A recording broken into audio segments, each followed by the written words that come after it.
Love is the one thing in this world that refuses to be traded, measured, or owned. And yet, people keep trying. He was a man who had everything: money, power, and influence that could make anyone obey his will. To him, the world worked in terms of transactions. You pay, you get what you want. So when he met her, a woman unshaken by his wealth and untempted by his luxury, he believed he could buy her heart just as easily as he bought his success. But love, unlike business, doesn't follow contracts or logic. What began as an arrangement, something meant to be controlled and contained, soon became the very thing he couldn't master. Because love, in its truest form, cannot be bought. It must be earned through understanding, respect, and the willingness to feel deeply without expecting anything in return. At first, she was just another deal to him. A challenge, a prize, a distraction from his loneliness disguised as pride. He thought money could fill the silence between them, that expensive gifts and glittering promises could replace emotional honesty. But every time he tried to control her with luxury, she reminded him that she wasn't for sale. Her silence hurt more than her words, her distance burned more than rejection. She didn't want his riches. She wanted his sincerity, his time, his truth. And slowly, he began to see the cracks in his own armor. For the first time, he realized that love isn't earned through what you give, but through who you become in the presence of another person. The turning point came when the walls he'd built around his heart began to crumble. Her presence exposed his emptiness, the hollowness behind all his power.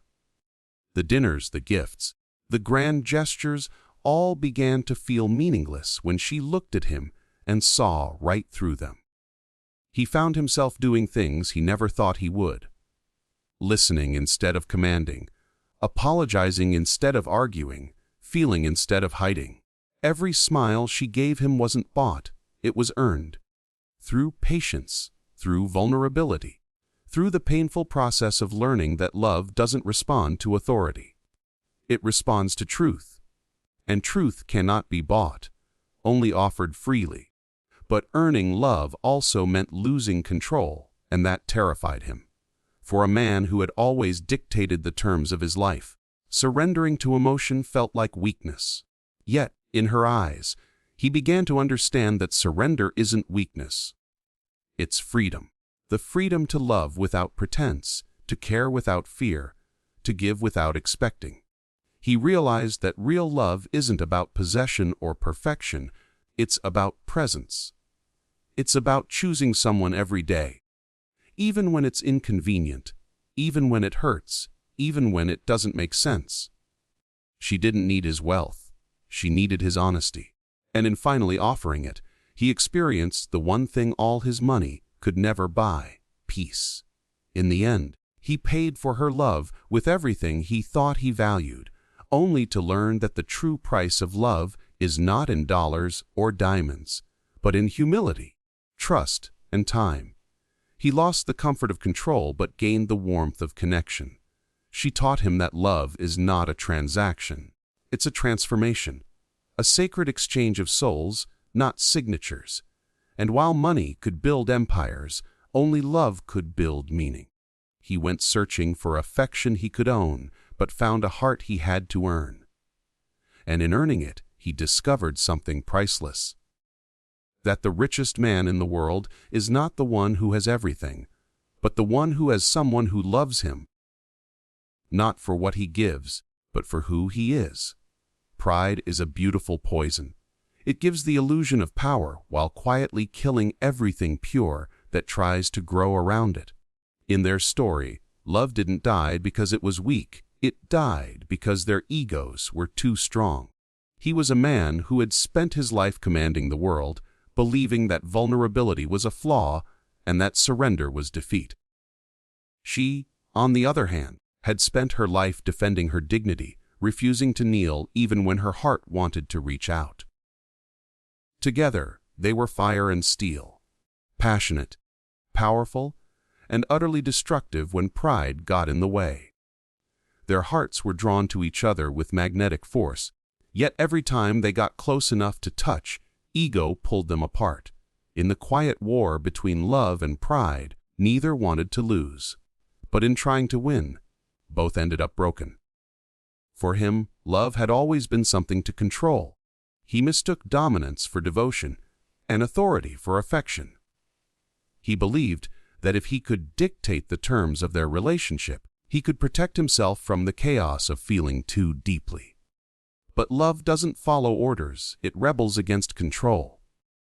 Every time she defied him, it chipped away at his carefully built image of strength.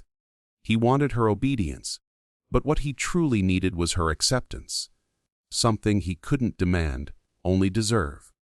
And yet, instead of listening to his heart, he listened to his pride. He chose silence when he should have apologized, distance when he should have held her close. His power became his prison, and by the time he realized it, she was already walking away. She wasn't blameless either. Her pride was her armor, forged from years of hurt, disappointment, and the desperate need to never feel small again. She wanted to love him, but she wanted to keep herself, respect even more. So every time he hurt her, instead of forgiving, she fought back. Every time he reached out, she pulled away. She built walls to protect herself from being controlled, but those same walls kept love from reaching her. Deep down, she knew he loved her, not perfectly, but fiercely. Yet she was too afraid to be the first to bend. She mistook his silence for indifference and her stubbornness for strength. And when the final argument came, neither of them could say the words that mattered most. "I'm sorry." The tragedy of their love wasn't that it ended. It was how it ended. Not with betrayal, not with lies, but with silence thick enough to suffocate everything good between them. Two people who loved each other, deeply stood on opposite sides of pride's battlefield, waiting for the other to surrender. But love isn't a competition, it's a partnership. When one person refuses to bend, the other breaks. When both refuse, everything shatters. They learn too late that ego cannot coexist with intimacy. One must bow for the other to breathe, and in choosing pride over peace, they didn't just lose each other. They lost the softer, better versions of themselves that only existed when they were together. In the end, the ruins of their relationship told a painful truth. Hearts don't break from distance, they break from pride. If only one of them had reached out first, everything might have been different. But life doesn't give do-overs for unspoken apologies. The love that could have healed them became the wound they both carried forward. He spent his nights haunted by the words he never said. She spent hers wishing she had let her heart win over her pride. Their story became a lesson. That strength isn't found in winning arguments, but in choosing peace over ego. True love demands humility, not power.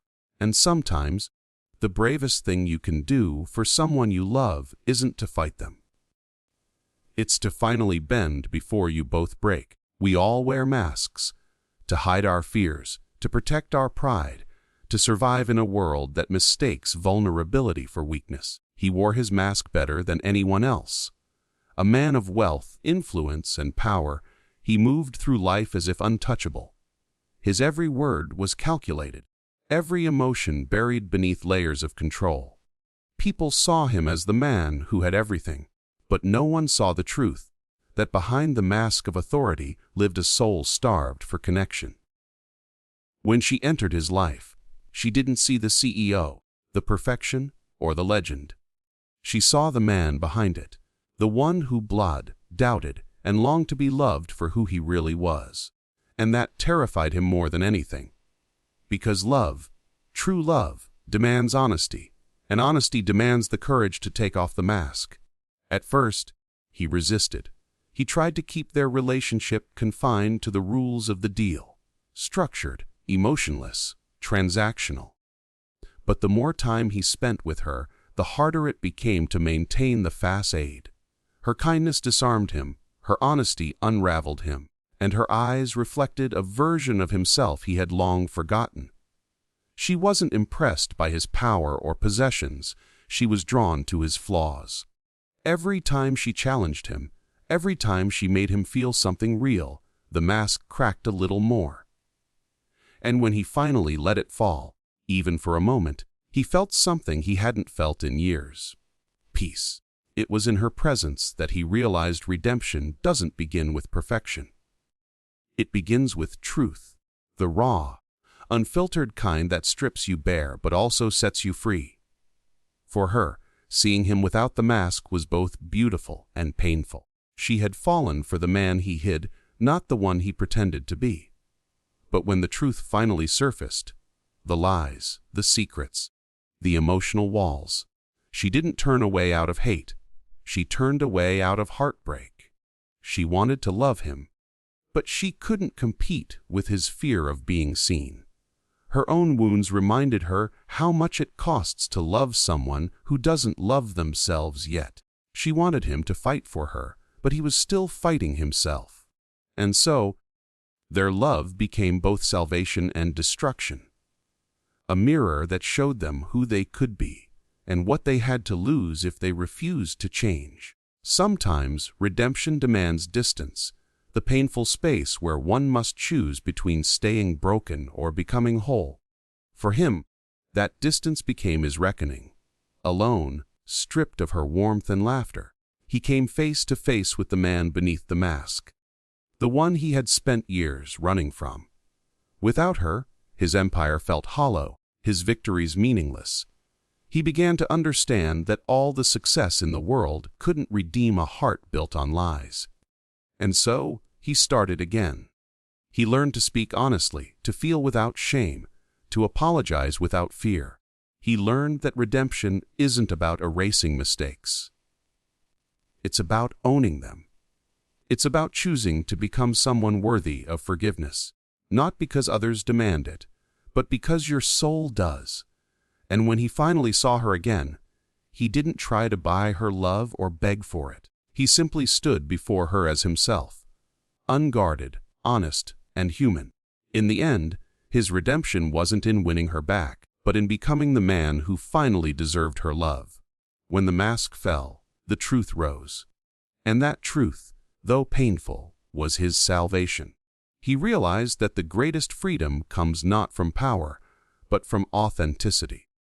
The woman he once tried to own had taught him the meaning of grace, that love can forgive, but only when met with truth.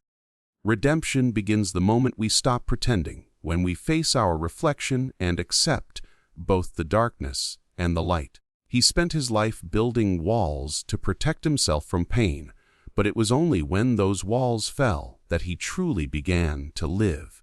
Because the mask may hide you from the world, but it also hides you from yourself. And the courage to remove it is where redemption finally begins.